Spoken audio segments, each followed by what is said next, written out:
It started on my third night babysitting for the Millers. They lived in a quiet suburban neighborhood, one of those places where every house looked the same, and everyone pretended bad things never happened. Emily, their 6-year-old daughter, was shy but sweet. She had this old stuffed bunny she carried everywhere, its fur worn down to threads.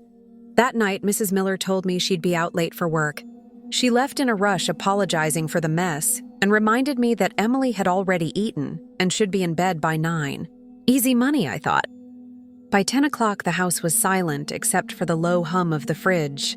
I sat on the couch scrolling through my phone when it buzzed. A text appeared. From Mom. That made me pause. I didn't have anyone saved under that name. The message said, "Check on Emily." I frowned, thinking maybe Mrs. Miller borrowed someone's phone. Still, I went upstairs to be sure. Emily was fast asleep, tucked under her pink blanket, the nightlight glowing faintly with tiny stars across the walls. I went back down, but before I could sit, another text came in. "She's cold. Cover her." My heart thumped. How would anyone know that?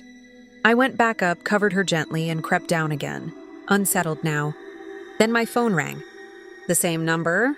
When I answered, a woman's whisper came through the static. "Don't let him in." I froze. "Who is this?" Silence. Then from upstairs, a door creaked. I stared at the ceiling, heart pounding so hard I could hear it in my ears. That door creak wasn't my imagination. It was slow, deliberate, like someone trying not to be heard.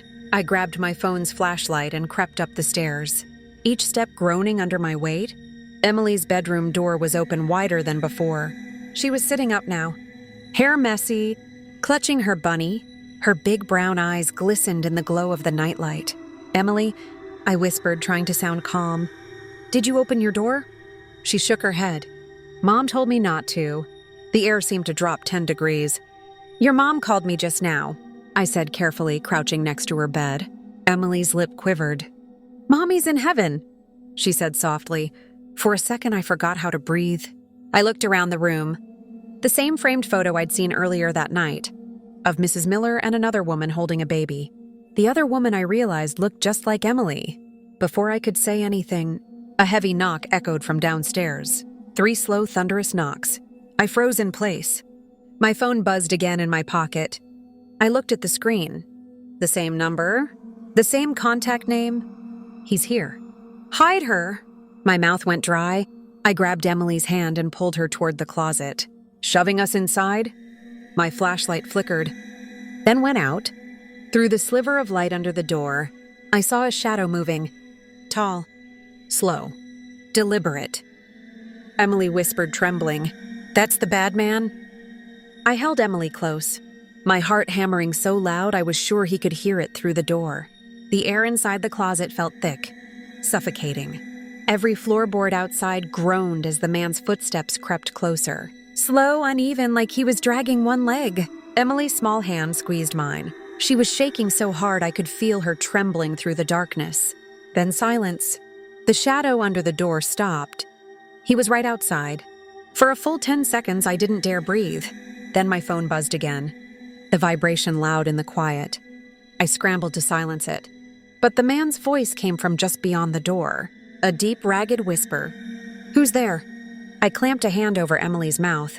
We stayed frozen as the doorknob turned slightly, then stopped. Then came the sound of shattering glass downstairs. A loud crash, like someone breaking in through the back window. The man muttered something I couldn't catch and hurried down the hall. His footsteps faded. I waited another minute before I dared to move. When I opened the door, my flashlight flickered back to life. The hallway was empty, but muddy footprints led down the stairs. My phone buzzed again. A new text from that same number. "You're safe. For now." My throat was dry. I typed with shaking fingers. "Who are you?" No response. Just one more message appeared. "Protect her. He's still looking." I locked every window in the house. That's when headlights appeared outside. Mrs. Miller was home. Mrs. Miller rushed inside the moment she saw my face. I must have looked pale as a ghost because she immediately asked, "What happened?" I tried to explain. The phone calls, the text messages, the man in the house. But when I showed her the number, she froze. Her hand trembled as she covered her mouth. You got a call from that number? She whispered. I nodded. Who is it? Her voice broke. That was my late wife's phone. Clara's. It's been disconnected for 2 years. The name hit me like ice water. Clara, the woman in the picture, the one who looked just like Emily. Mrs. Miller sank onto the couch, tears spilling down her cheeks. She told me everything. 2 years ago, someone broke into their old home. Clara had been alone with Emily. The intruder tried to take the child, but Clara fought back. The struggle ended with her death. The police never found the man. As she spoke, I noticed Emily standing at the top of the stairs, clutching her bunny. Mom says thank you for protecting me, she whispered. Mrs. Miller froze. Sweetheart, what did you say? Emily blinked slowly. Mom told me she'll keep watching, just in case he comes back. That night, Mrs. Miller begged me to stay. She checked every door and window twice. I stayed by Emily's bed until she fell asleep. By 1:07 a.m., I was drifting off on the couch when my phone lit up again. Same number, same name. Check on Emily. My heart dropped. My heart pounded as the message glowed on my screen.